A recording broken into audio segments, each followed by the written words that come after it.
Going to the Sundance Film Festival was one of the greatest experiences I've ever had.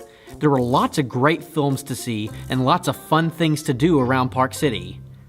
However, there were some things throughout the week that did tick me off a little bit. The good things definitely outweigh the bad, but there are some things that you just have to deal with during your time there. Anyone that's spent a week at Sundance knows what I'm talking about. Here are 5 things at Sundance that ticked us off. One of the worst experiences that I had was that I was missing a week of school and still had to set aside specific time to do homework that I had but didn't want to do. Instead of going out and enjoying the hot tub or going to Main Street with the group, I had to stay inside our condo and read for my classes. I was assigned a book report that was due 2 days after we got back that I had to read, a quiz to take, and a couple writing assignments. I desired to completely forget about school and not do any homework so that I could enjoy time with my fellow students and watch some movies. But alas, the homework had to get done. Not only that, but we also lost 5 whole days of lectures in our classes, so I had to get notes from friends and try to understand everything that we had missed. While the overall trip was incredible, missing school and the need to do homework that came from it was certainly not something that I enjoyed. Overpriced meals. While the food at Sundance was remarkably delicious, it was also outrageously priced. It was not uncommon for us to spend $15 for lunch. We were able to combat this by avoiding eating on the main street where the prices were so high. Let's face it, the prices were high everywhere. Just bring lots of money when you come to Sundance. That's the only solution. Bad movies. Films at Sundance are handpicked from thousands of selections all across the globe. Films have to be the best of the best in order to be shown at Sundance. For the most part, they are. But there are some films that may have you scratching your head thinking, how in the world was this chosen?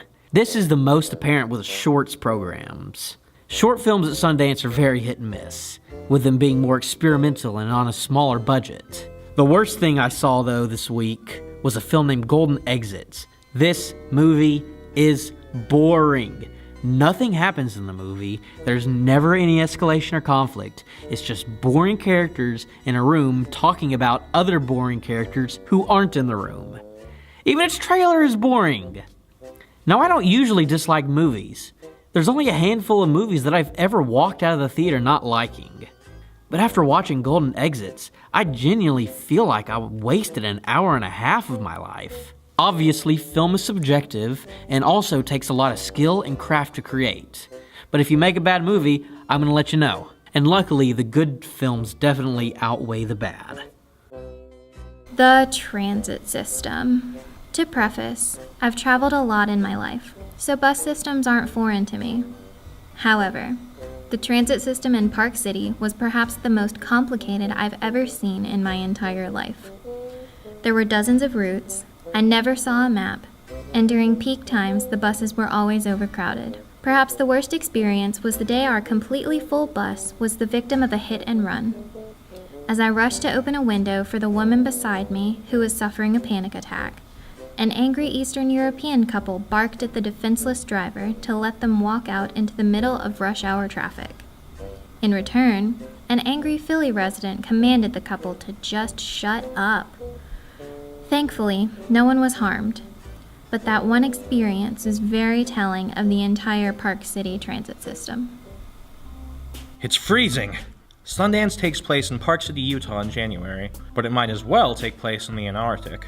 Throughout our week at Sundance, snow covered our tracks as we shivered, waiting in line outside of theaters. While most Park City tourists were in town for the festival, many were there for the ski slope, located just a block away from the main theater. Temperatures would consistently dip as low as 19 degrees. Half of the time it was snowing, and when we didn't have to trudge through fresh snow, we had to trudge through snowy slush. That was a drastic change from Arkansas, where it may snow 1 day per year and never as much as in Utah.